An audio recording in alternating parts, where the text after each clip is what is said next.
이 설이, 자, 빨간 거 눌렀어요. 천년왕국의 녹화도 해졌나요? 자, 천년왕국의 설이 몇 개라고 있죠? 5가지. 무천년, 후천년이 2개, 전천년이 2개. 보수주의 후천년, 자유주의 후천년. 전천년은 세대주의 전천년, 역사적 전천년. 그래서 5가지가 있는데, 저는 전천년을 지지한다. 근데 세대주의 전천년도 아니고 역사적 전천년도 아닌 환란전 휴고도 아니고 환란 통과 휴고도 아니고 중간 휴고 전천년. 이렇게 저는 주장을 한다는 거예요. 그럼 이제 전천년이 맞는지 무천년이, 후천 나도 부르고요.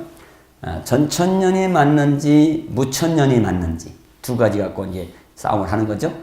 어떤 것이 실제로 천년왕국이 예수님 재림 후로 실제 천년 기간 동안 있는 게 맞는지, 신약시대가 예수님 초림부터 지금까지 신약시대가 천년왕국이 이어야 맞는지 2가지가 먼저 거론하고요. 그 다음에 이제 둘이 붙어서 하나가 탈락하겠죠.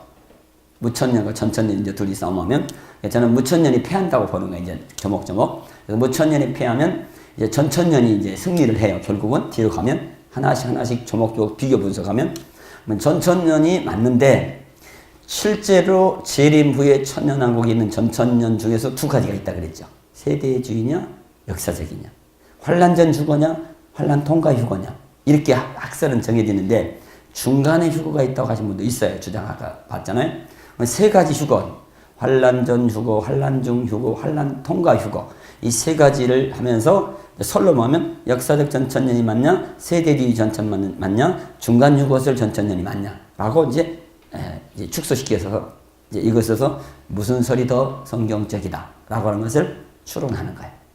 그래서 정확하게 성경적으로 전천년 중에서도 중간 휴거가 저는 주장하니까 맞다라고 하는 것을 뽑아내야 되겠죠.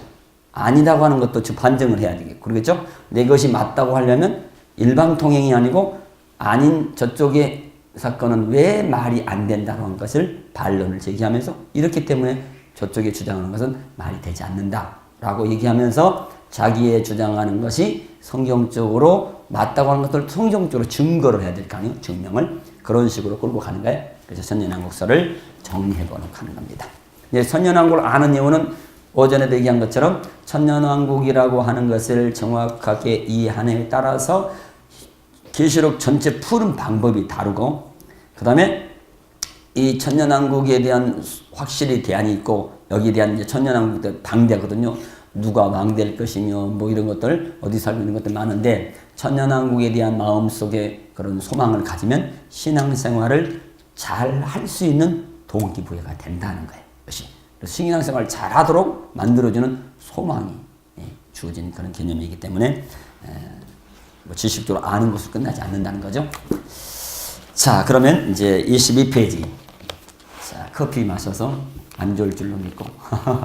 자, 22페이지 천년이라는 단어를 통하여 살펴보겠습니다.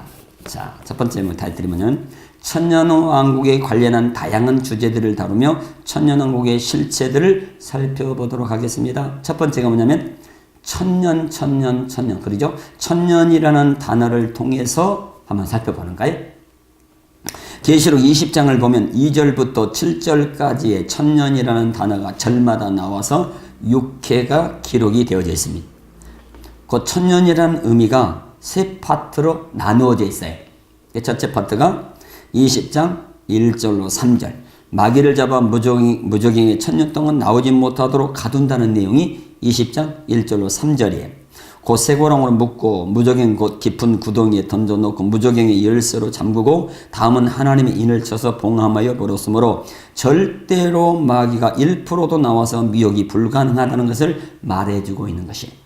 그래서 20장 1절로 3절은 마귀를 잡아가지고 쇠고랑을 묶어가지고 무정수에 놓고, 그리고 문 닫히고 열쇠 잠그고 도장까지 하나님 도장 찍어서 마귀가 나올 수 없다, 그 얘기고, 4절부터 6절까지 둘째는 예수를 증언함과 하나님 말씀 때문에 목배임을 당한 순교하죠. 순교하고 우상과 짐승에서 666%를 또 거절해도 순교해요.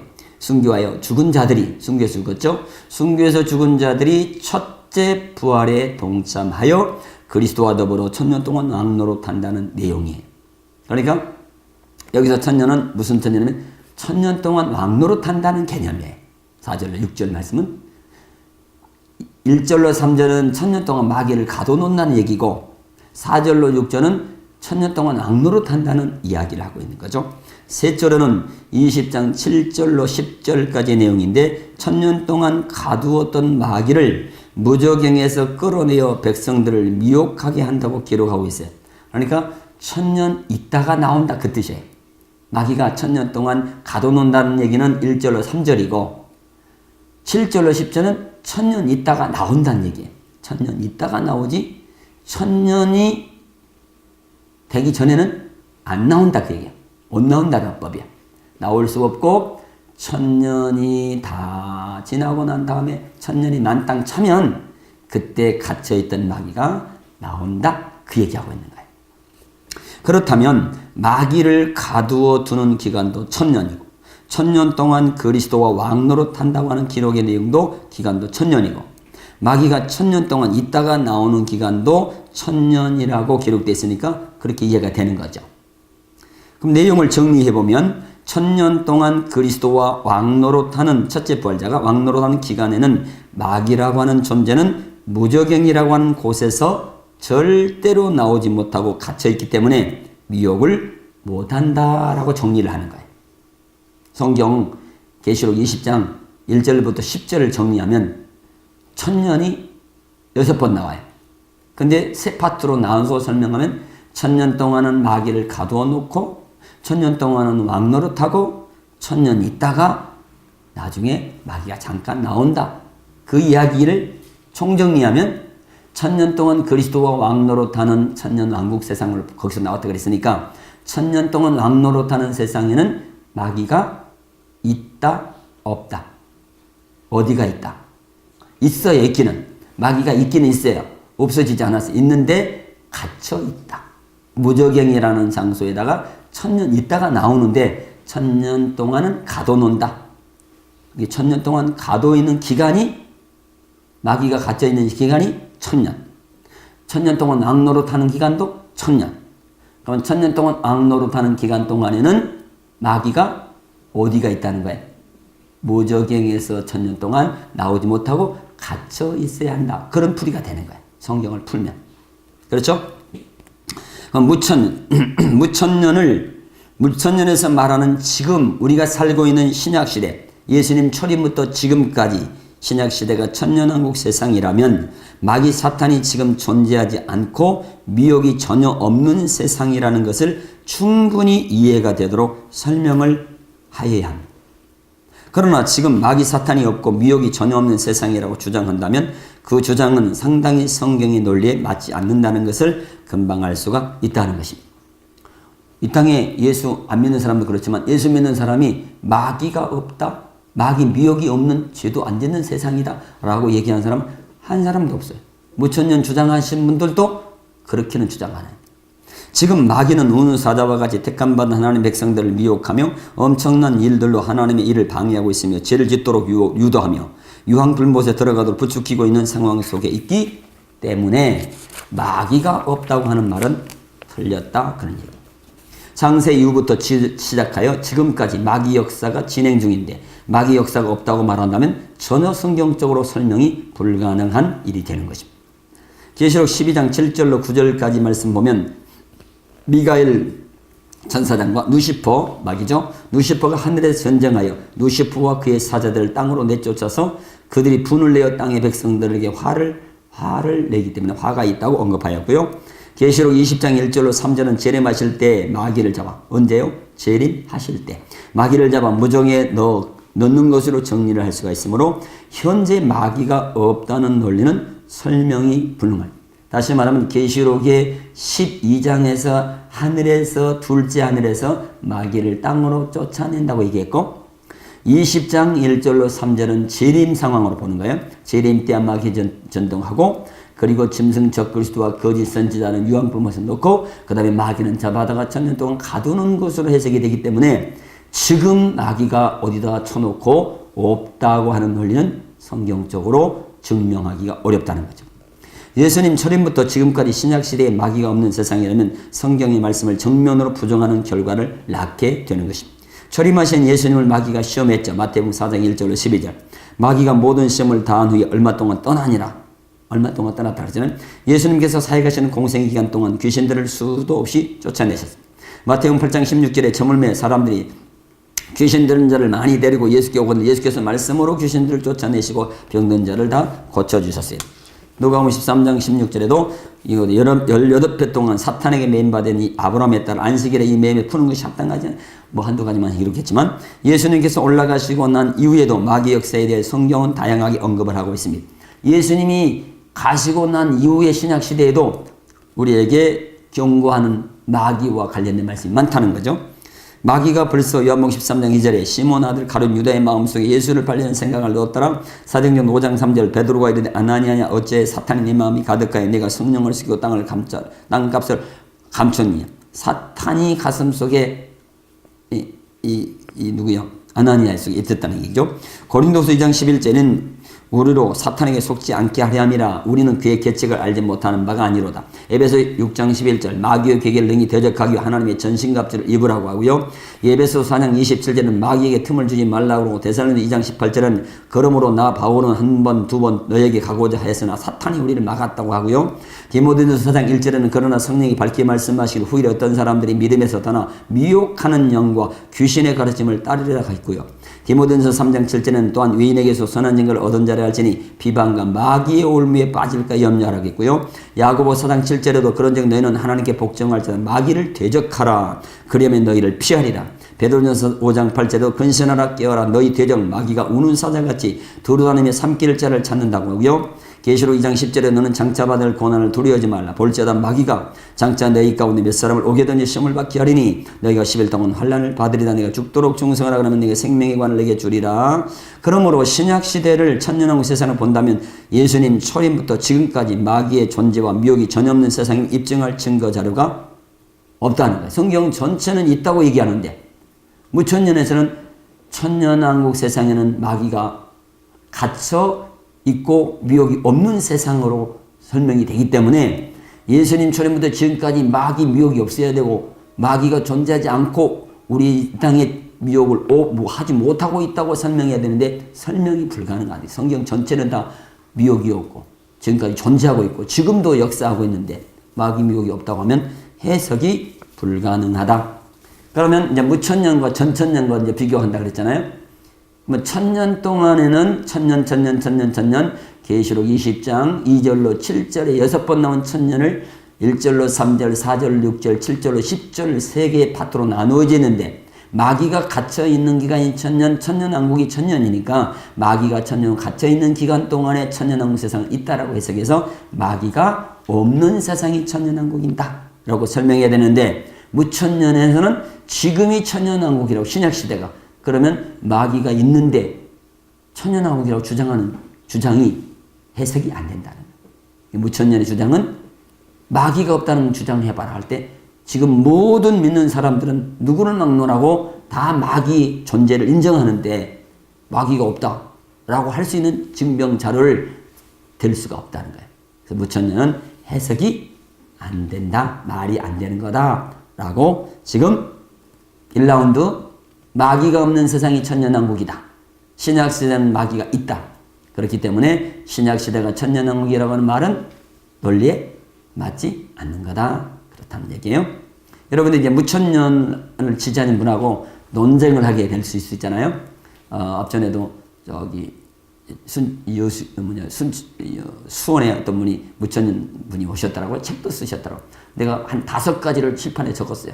무천년이 맞으면 이 5가지 해석이 돼야 되는데 해봐라. 그랬더니 못하더라고요. 목사님 견해가 다르고 내 견해가 다르대. 보는 관점이 다르대. 아까 내가 소리했대. 관점이 다 다르다고. 근데 영적으로 보니까 실제로 안 보고 영적으로 보면 그 말이 돼요. 되기도. 그런데 성경 본문에 천년왕국에 관련된 내용들을 풀라고 할 때에 하나씩 찝었을 때 천년 동안 왕노릇하는 세상에는 마귀가 없어야 되는데 해석이 안 된다는 거예요. 지금이 천년왕국 세상에 마귀 없다는 말을 주장은 안 된다는 거죠. 그래서 무천년 해석은 성경 불의로 봐서 해석이 안 되기 때문에 틀렸다 그렇게 주장하는 거예요. 어떤 분은 각자가 주장이 다르지만 틀렸다고 하면 안 된대요. 나는 그렇지 않아요. 확실히 맞는 건 있고 안 맞는 건 확실히 틀리지 맞다 안 맞다 이렇게 똑부러지게 안 된다는데 저는 그렇지 않아요. 틀리면 틀리고 맞는 건 맞나. 그죠? 나는 맞으면 맞고 틀리면 틀리지 무슨 다 각자 주장 견해가 달라 이렇게 할 수는 없다고 본다는 거예요. 어떤 것이 맞으면 맞는 거고 틀린 건 틀린 거고 나는 무천년 틀렸다고 확실하게 주장하는 거예요. 두 번째 1라운드는 전천년과 무천년 대결 중에서 무천년이 졌어요. 마귀가 지금 있으니까. 네. 이해되는 거죠? 무천년 학설이 지금 한국 신학에 다 가르치는데 난 틀렸다고 확실히 얘기하는 거야. 두 번째, 천년왕국 세상에서는 어떤 사람이 왕노릇 한다는 것일까요? 왕노릇 한다고 써졌잖아요, 성경에. 예수님과 더불어. 그리스도와 더불어 천년 동안 왕노릇 한다고 써졌으니까 왕노릇 할 사람을 찾아내야 될 거 아니에요. 네? 그러면 본문에서 계시록에서 천년 동안 왕노릇 한 사람은 누구라고 했는가를 찾아가야 되겠죠? 성경 중심으로. 또한 계시록 20장 4절로 6절에서 천년 동안 그리스도와 더불어 왕노릇 할 사람들을 명확하게 설명하고 있어요. 아까 천년왕국 본문 자체에서 곧 예수를 증언함과 하나님 말씀 때문에 목뱀을 당한 자들의 영혼들과 또 짐승과 그의 우상에 경배하지 아니하고 그들의 이마와 손에 그의 표를 받지 않은 자들이 살아서 그걸 내가 가로쳐놨죠. 이렇게 살아서 안 죽는 걸로 해석해 다시 살아나서 이렇게 더 이해를 더 돋구는 거예요. 다시 살아나서 그리스도와 더불어 천년 동안 왕노릇한다고 언급하였는데 그들이 천국에서 보좌를 놓고 보좌에 앉아서 심판하는 권세를 받았다라고 합니다. 결과적으로 정리해보면 그리스도와 천년 동안 왕노릇할 사람들은 다름 아닌 예수 믿어 물과 성령으로 거듭난 사람들이 사명을 받고 복음을 증거하다가 순교하고 또 우상과 짐승의 표를 받지 않고 순교한 사람들이라는 사실을 발견하게 됩니다. 그 순교자들이 첫째 부활에 동참하여 그리스도와 더불어 왕노릇한다는 것입니다. 말씀 그대로 순교자들이 부활한 첫째 부활 후에 천년 동안 왕노릇한다는 논리가 되는 것입니다. 지금은 첫째 부활도 아직 일어나지 않았고 우상과 짐승에서 영육표를 거부하고 죽는 일도 아직 일어나지 않았습니다. 또한 복음 전하다 순교한 자들이 부활하여 왕노릇하고 있는 일도 지금 지구촌에 없습니다. 그런데 첫째 부활도 아직 없고 왕도 없는데 천년왕국의 세상이라고 지금 언급을 한다면 많은 모순을 자아낸다고 본다는 거죠. 거듭난 자들이 왕노릇한다는 말씀은 성경에 없어요. 그리고 거듭남이란 의미와 부활이라는 의미는 전혀 다르다는 사실이죠. 거듭남이라는 뜻은 죄로 죽은 영혼이 물과 성령으로 다시 태어나는 것을 의미하고요. 계시록 20장 4절로 6절에서의 첫째 부활이라는 의미는 복음을 전하던 자들이 순교하여 올라가기 위하여 완전한 몸을 입고 다시 살아나는 사건을 의미하고 있다는 것입니다. 전혀 달라요. 거듭남이라는 것과 부활하는 얘기하고. 그러므로 왕노릇을 하는 주인공은 무천년에서 주장하는 것처럼 거듭난 그리스도인이 왕노릇하는 왕같은 제사장이라는 말하는 것이 아니라는 것입니다. 복음을 담대히 전하다가 순교하고 우상과 육육표를 거부하고 순교한 자들이 첫째 부활 곧 완전한 몸 썩지 아니할 몸을 입고 올라가기 위하여 다시 살아나는 사람들이 왕노릇을 하게 될 것이라는 거죠. 왕이 누구라는 거예요? 그리스도와 더불어 왕노릇한다는 계시록 20장 4절로 6절의 본문이 왕노릇할 사람들을 거론하고 있는데 하나님의 사람들이 특별히 예수 믿은 사람들이 사명받아 복음을 담대하게 전하다가 못배임 받았으니까 순교잖아요. 죽어서 부활해야 된대. 부활. 살아나야 된대요. 사람들이. 그리고 666 우상경배 하지 않는 자들도 순교했다가 그들이 살아나는 부활이 첫 번째 부활이 첫 번째 부활 사건에 동참한 그 자들이 나중에 왕노릇 살아나가지고 왕노릇 할 거다. 그런 얘기. 그러면 첫째 부활 아직 안 일어났어요. 그죠? 첫째 부활해서 왕노릇 한 사람 지금 믿지도 않아요. 백성 다스리고 통치하는 사람 하나도 없어요. 부활 사건이 아직 예표는 옛날에 있었지만 지금 첫째 부활해서 올라가기 위해서 완전한 믿고 올라간 사람도 없고 또 올라가다 않고 살아서 이렇게 죽도 않은 몸으로 왕노하고 있는 현실도 아니에요. 그런데 그 왕이 없는데 예수 믿어서 거듭났다고 하는 내가 왕이다 라고 성경에서 말하는 왕노릇하는 주체를 나라고 얘기를 해버리면 성경 해석하고는 전혀 다른 주장이 되는 거예요. 무천년은 내가 왕이라고 하거든요. 베드로전서 2장 9절 말씀을 왕 같은 제사장이라는 말씀을 갖다가 내가 왕이다 할렐루야 이렇게 얘기하면 안 된다는 거예요. 그거는 거듭난 자가 하나님의 백성이 왕 같은 제사장이라는 어법을 쓸 수는 있지만 오늘 천년왕국의 본문인 계시록 20장 4절로 6절에 언급한 내용은 그 거듭난 자가 왕 같은 제사장이라는 얘기가 아니고 예수님과 더불어서 왕 노릇을 하는데 그 왕 노릇한 주인공이 죽었다가 복음 전하다 순교했다가 부활 다시 살아나가지고 완전한 몸을 입고 하늘로 올라가기 위해서 살아난 사건인데 살아나서 왕 노릇을 하는 주인공이다 그래 놨기 때문에 지금 그런 사람이 없는데 그 사건도 일어나지도 않았는데 나를 갖다가 왕이라고 하는 왕 노릇하는 주인공이라고 해버리면 전혀 성경 본문 해석이 아니고 어거지 주장이 되기 때문에 무천년의 주장은 틀렸다. 성경 해석이 틀렸다. 그렇게 주장하는 거예요.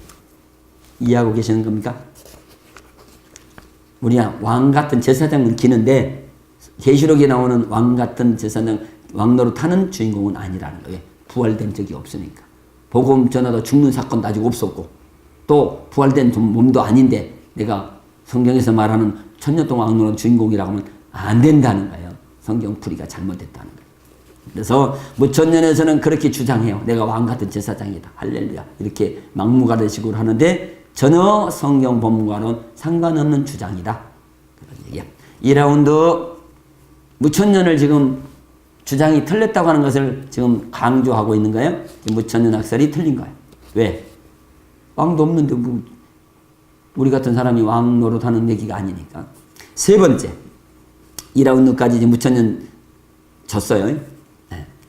전천년이 맞다고는 아직 안 했어요. 안 했는데 이제 설명을 하다 보면 천년왕국 신약시대에 있는 무천년은 틀렸다고 하는 얘기를 강조하잖아요.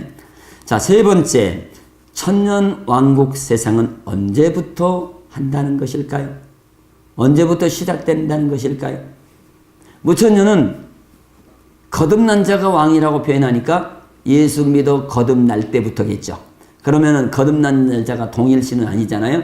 언제부터인지 다 거듭난 날짜가 다르죠. 예수 먼저 믿는 사람은 먼저 거듭난 거고 나중 믿는 사람은 나중 거듭난 거잖아요. 그러니까 거듭난 자가 다 믿는 타입이 다르니까 다 다르겠죠. 거듭난 자가. 그러면 성경에서는 그러면 거듭난 자가 사람마다 다 거듭난 자가 다르니까 그렇게 얘기를 하냐? 아니면은 어떻게 얘기하는가를 본문에서 찾아야 돼. 그죠? 천년왕국의 본문이 계시록 2장 4절 6절까지니까 그 본문에서 언제부터 왕노릇 하는가를 추적해야 되겠죠? 그러면 언제부터 그리스도와 더불어 왕노릇 한다는 것인가 하는 질문을 던지면 해답을 보다 더 정확하게 발견해 볼 수가 있습니다.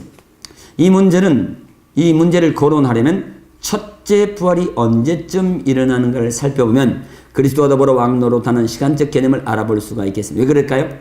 금방 첫째 부활한 사람이 왕노릇할 거다 예수님과 더불어. 그러니까 첫째 부활한 사람이 왕노릇하니까 첫째 부활하는 사건의 시작을 언제쯤 일어나는 걸 추적해야 되겠죠? 네. 그러면 먼저 성경에서 부활의 순서를 언급한 내용을 살펴보도록 하겠습니다. 성경에서 장이 있어요. 믿음장, 히브리서 11장, 사랑장, 고린도전서 13장, 그 다음에 부활장, 고린도전서 15장. 이런 식으로 부활에 정확하게 부활을 정리해 놓은 성경이 고린도전서 15장이에요. 부활에 관한. 고린도전서 15장에는 부활장인데 15장 23절로 24절 9절에는 부활의 순서를 얘기하고 있어요. 27페이지, 교재 27페이지 하고 있어요. 먼저는 첫 열매인 그리스도요. 부활을 설명하는 거예요. 부활을 설명할 때 먼저는 첫 열매요. 예수님 부활이. 그리스도의 부활이 첫 열매 부활. 그 다음에는 사람이겠죠. 뭐 강아지는 부활이 없으니까 사람들 가운데 이제 예수님 부활 말고 이제 사람들의 부활이 첫 번째죠. 다음은 사람들의 첫 번째 부활은 그런 뜻이에요. 여기는 예수님께서 강림하실 때 이렇게 했네요. 예수님이 강림은 온다는 거죠. 강림하시는 건 오잖아요. 예수님이 오실 때, 강림하실 때 부활이 있다는 거예요. 예수님이 오실 때 부활이 있는데 그것이 사람들의 첫 번째. 그죠? 예수님 부활은 첫 열매고 그 다음에는 사람들의 첫 번째인데 예수님께서 강림하실 때 그렇게 얘기를 했어요. 그리스도에게 속한 자, 예수 믿는 자, 예수에게 속한 자, 예수 믿는 자가 예수 믿는 자들 가운데서 부활이 있다. 유심히 잘 봐야 돼요. 예수 믿는 사람이 다 부활한다는 거냐? 예수 믿는 사람들 가운데서 일부만 살아난다는 거냐? 요거까지도 더 부연 설명을 할 수 있어야 돼요. 성경을 여기만 보면 안 되고요. 요한계시록 끝에까지 다 봐야 돼. 성경 전체를 엮어서 정리를 해야지 한쪽만 얘기하고 한쪽은 묵살하면 안 돼요. 전체적으로 봐서 아하, 예수 믿는 사람이 살아나는데 순교한 사람이 먼저 살아나는구나. 한쪽만 보지 않고 뒤쪽 다 봐가지고 먼저는 믿는 사람이 예수 그리스도에 속한 자가 살아나는데, 붙은 자가 살아나는데, 뒤쪽에 가보니까 첫 번째로 살아난 부활은 복음 전하다가 순교한 사람, 오상666 경배 안 하고 표받지 않는 사람이 살아나는구나 라고 정리를 거기까지 해줘야 된다. 그죠? 자, 그 다음에는 그 후에는 마지막이니 이렇게 단서를 붙여버렸네. 자, 부활의 순서가 첫 열매는 그리스도, 그 다음에 이제 사람들로 넘어왔죠. 사람들의 부활은 많이 있는 게 아니고 두 개밖에 없다. 그렇게 언급을 해요. 예수님 부활 다음으로는 예수님이 강림하실 때 그리스도에 속한 자가 첫째로 부활하고, 그 다음은 마지막으로 부활이 있는데 그가 모든 통치와 모든 권세와 능력을 멸하시고, 제 이름으로 보는 겁니다. 악을 다 멸하니까요. 그리고 나라를 아버지 하나님께 바칠 때라. 그래서 천년왕국 끝나고 백보자 심판할 때의 부활로 보는 거예요. 20장 계시록 20장 11절로 15절인데, 그래서 부활이 순서로는 총 3개가 있다 이렇게 본다는 거예요. 3개인데 첫 번째는 예수님 부활, 두 번째는 예수님 강림할 때 부활, 세 번째는 나라를 아버지께 바칠 때, 바로 천년왕국 끝나고 백보자 심판하려고 할 때 이렇게 부활 사건이 있는 거예요. 예수님 부활은 첫 열매니까 예수님 돌아가다 살아나서 가셨잖아요. 하늘로. 빼놓고 사람들의 부활은 몇 개 있다? 2개밖에 없어요. 강림할 때와 백보자 심판할 때. 이렇게 언급해서 성경 본문이 고린도전서 15장 23절로 24절이 부활이 여러 개 있는 게 아니고 예수님 부활까지 해서 총 3개인데 3번 일어나는데, 예수님 부활 빼면 사람들의 부활 순서가 2개밖에 없다. 언제냐? 첫 번째는 예수님이 강림하실 때, 두 번째는 백보자 심판할 때, 이렇게 보는 거예요. 백보자 심판할 때는 놔두고요. 천년은 다 끝나고 이제 백보자 심판해서 영원한 세계로 나누어질 때 살아나는 부활이 두 번째인데, 계시록 20장 11절로 15절에 놔두고, 중요한 거는 처음에 살아난 부활이 강림할 때 우리에게 관련된 거죠. 예수님이 강림할 때 부활이 있다. 그 부활을 몇 번째 부활이라고요? 첫 번째. 예수님이 강림하실 때가 첫 번째, 사람들 가운데서. 그럼 예수님이 강림할 때는 내려오는 거는 뭐 하려고 내려오실까요?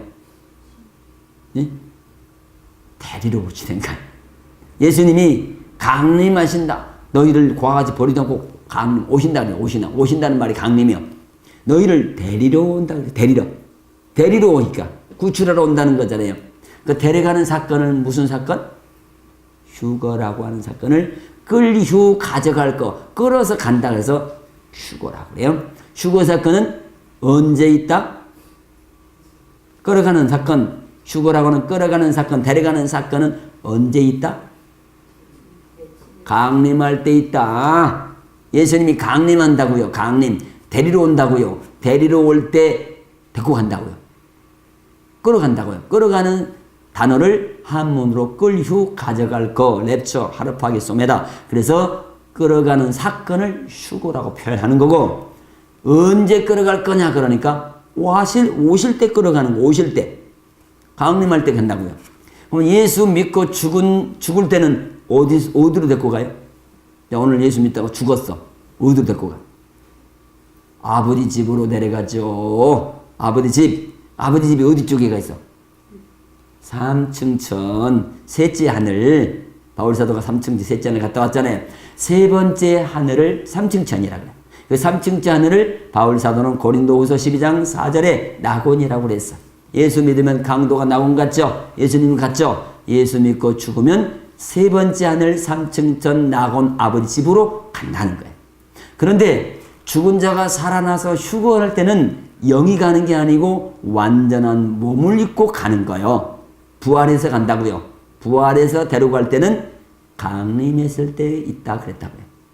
하나님 저 삼층천에서 데려간 게 아니고 죽을 때는 삼층천에 데려가는데 죽은 사람을 다 살려서 부활, 최초의 부활 사건을 통해서 끌휴 가져갈 거 휴거시켜 갈 때는 하늘 3층에서 데리고 간 게 아니고 2층 공중으로 와서 데려가는 거예요. 강림하실 때 그때 첫 번째 부활이 있는 거예요. 휴거시킬 때는 강림 내려왔어. 어디로 내려와? 3층천 셋째 하늘에 계신 하나님, 낙원에 계신 예수님이 강림을 하셔. 어디로 내려와? 땅에까지 내려와. 어디로 내려와? 예수님이 우리를 데려갈 때 어디서 만나자고 해? 예수님이 데려가. 땅에서 만난 게 아니고 데려간다니까. 올라간다니까. 끌어가니까. 살려서 데리고 간다니까. 위로. 어디로 가겠어? 공중에서 만난다니까.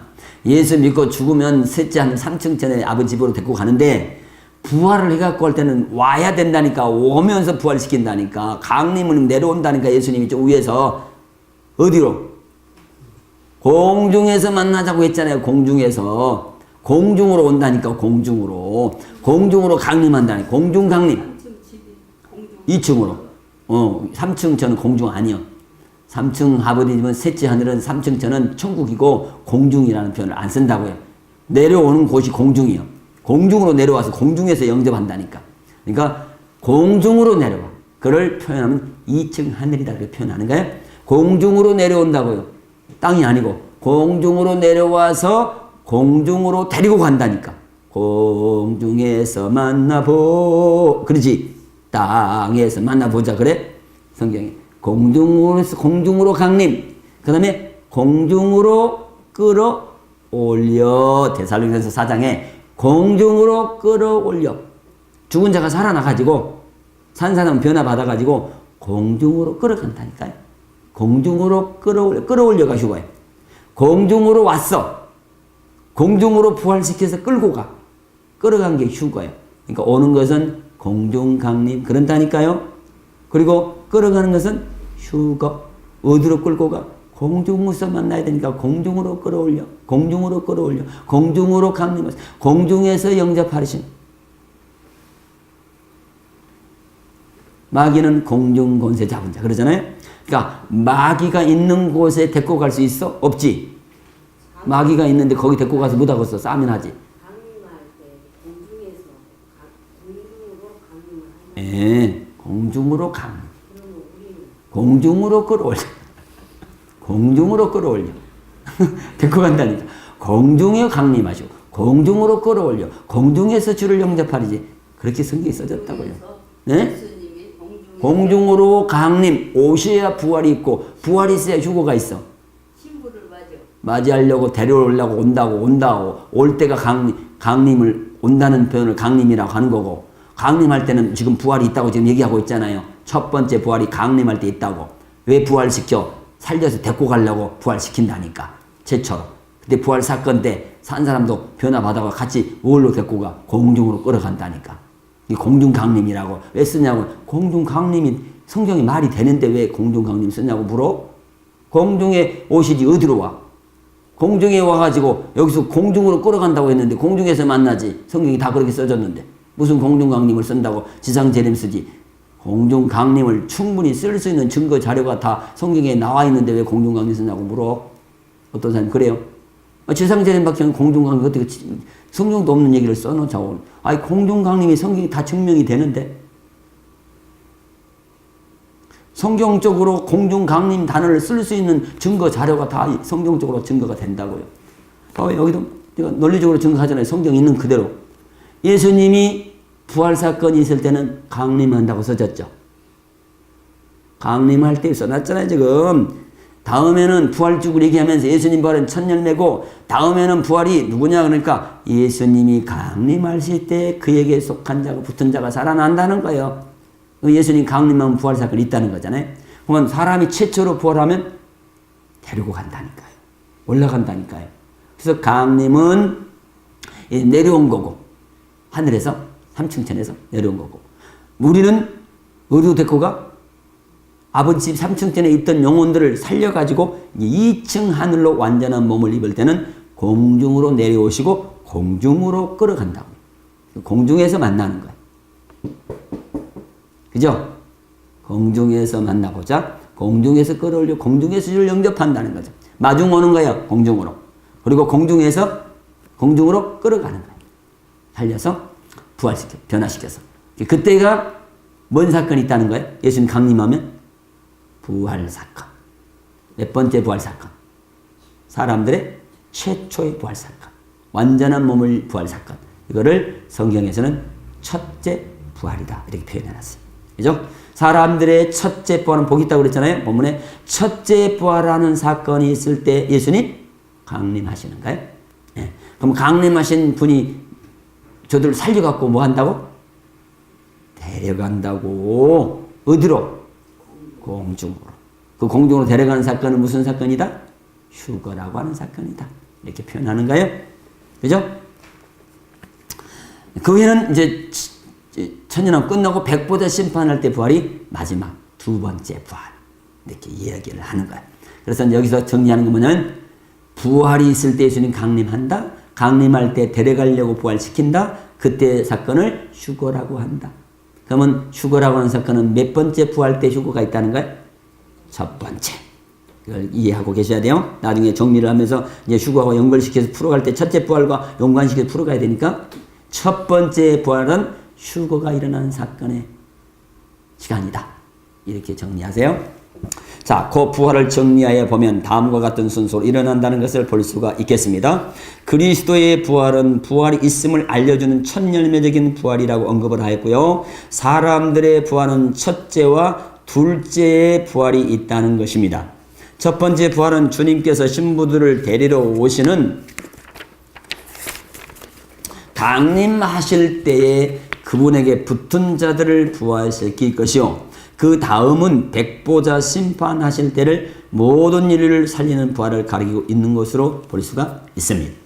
계시록 20장 11절로 15절에 보면 또 내가 크고 흰 보좌와 그 위에 앉으신 이를 보니 땅과 하늘이 그 앞에서 피하에 관계없더라. 또 내가 보니 죽은 자들이 큰 자나 작은 자나 그 보좌 앞에서 서 있는데 책들이 펴있고 또 다른 책이 펴졌으니 그 생명책이라. 죽은 자들이 자기 행위를 따라 책들에 기록된 대로 심판을 받으니 바다가 그 가운데 죽은 자들을 내놓는 건 뭐예요? 살아난다는 거예요. 바닷속에서 사망과 그 가운데 죽은 자들 다 내놓아요. 죽은 자들 다 나와요. 음부에 있는 사람도 다 나와요. 각 사람이 자기 행위대로 심판을 받고 사망과 모두 불못에 던져지니 이것은 둘째 사망과 불못이 누구든지 생명책에 기록되지 못한 자는 불못에 던져지더라고 기록이 되어 있습니다.